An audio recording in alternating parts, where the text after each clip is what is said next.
Hi viewers, అందరూ ఎలా ఉన్నారు? బాగున్నారా? ఏం లేదండి, ఈరోజు మా ఇంట్లో మేము జీరా ఇడ్లీ అండ్ విత్ చికెన్ చేసుకున్నాం. మా స్టైల్లో ఎలా చేసుకున్నాం అనేది ఒకసారి చూపించాలని ఈ వీడియోని చేశాను. ప్లీజ్ నచ్చితే లైక్ చేయండి అండ్ సబ్స్క్రైబ్ మాత్రం మర్చిపోవద్దు, ఓకేనా? ఓకే అండి, మరి ప్రాసెస్ స్టార్ట్ చేసేద్దాం. దీనికి కానీ ఫస్ట్ మనం చికెన్ నీట్గా క్లీన్ చేసి రెడీ చేసి పెట్టుకోవాలి. అండ్ ఫస్ట్ చికెన్ని కడాయిలో జస్ట్ 2 స్పూన్స్ ఆయిల్ వేసి అలా వేట్ చేయాలండి. చికెన్లో ఉన్నటువంటి వాటర్ అంతా కూడా బయటికి రిలీజ్ అవుతుంది. సో దీనికి కావాల్సిన వస్తువులు మనం ఏం రెడీ చేసుకోవాలనేది ముందుగా చూపిస్తున్నానండి. ఆనియన్స్, కొత్తిమీర, సో టమాటా అండ్ పచ్చిమిర్చి. కర్రీలోకి కొంచెం ఫ్లేవర్ కోసం బిర్యానీ సామాన్లు లైట్గా వాటిని యూజ్ చేసుకుంటున్నాము.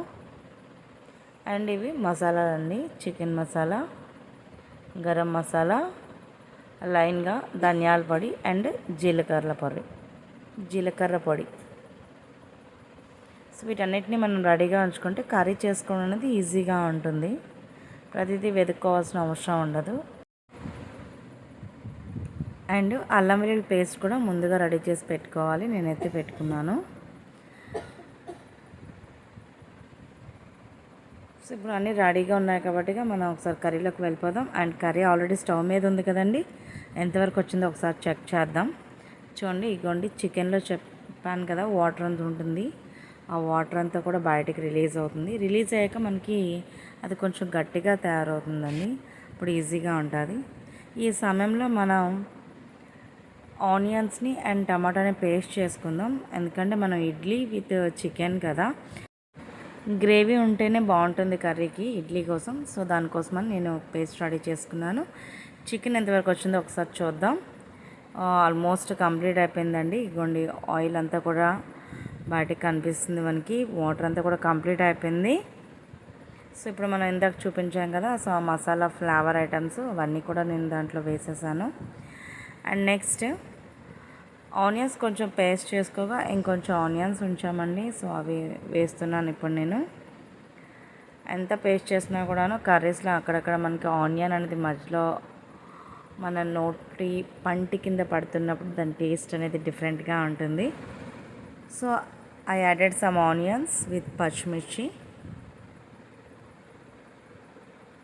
చూస్తున్నారు కదా, సో ఫ్రై అవుతుంది. సో దీంట్లో మనం ముందుగా రెడీ చేసుకున్న అల్లం వెల్లుల్లి పేస్ట్, తర్వాత ఆల్రెడీ గ్రేవీ చేసుకున్నాం కదండి ఆనియన్ విత్ టమాటా. సో గ్రేవీని కూడా యాడ్ చేసుకోవాలి. సో నేను ఇప్పుడు గ్రేవీని యాడ్ చేస్తున్నాను.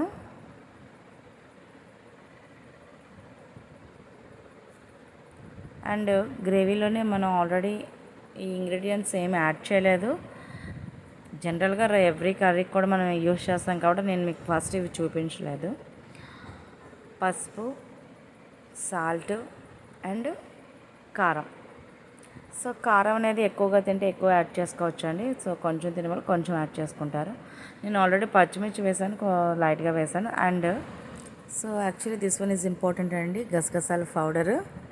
దీన్ని కూడా లైట్గా యాడ్ చేస్తున్నాను నేను, గసగసాల పౌడరు. సో జస్ట్ 1 స్పూన్లో హాఫ్ మాత్రం యాడ్ చేసాము. చికెన్ కర్రీతో పాటు ఇడ్లీ కదండి ఈరోజు. సో మరి ఇడ్లీ కావాల్సిన కూడా నేను ప్రిపేర్ చేసుకోవాలి. జీరా ఇడ్లీ అని చెప్పాను కదా మీకు. సో ఇడ్లీ కోసం ప్రిపేర్ చేస్తున్నాను ఇప్పుడు. డైరెక్ట్గా జీరా పొడి వేస్తే అది కొంచెం స్మెల్గా ఉంటుంది, ఎందుకంటే ఇడ్లీని బాయిల్ అవుతుంది కదండి. అందుకే నేను ఆ పౌడర్ విత్ జీరాని కొంచెం ఫ్రై చేస్తున్నాను దోరగా. సో ఫ్రై చేసిన తర్వాత దీన్ని నేను ఇడ్లీ రుబ్బులో వేసి మిక్సీ చేస్తామండి. చూడండి ఒకసారి, ఫ్రై చేసాం కదా. సో ఫ్రై చేసిన జీరా పౌడర్ విత్ జీలకర్ర రెండింటినీ వేసి బాగా మనం కలిపి పక్కన పెట్టుకొని సిద్ధంగా ఉంచుకోవాలండి. సో ఒకసారి చికెన్ చూద్దాం ఎలా ఉందనేది. ఆల్మోస్ట్ గ్రేవీ అంతా కూడా చికెన్కి బాగా కనిపిస్తుంది కదా, ముక్కకి చక్కగా చికెన్ గ్రేవీ అంతా కూడా పట్టుకుంది.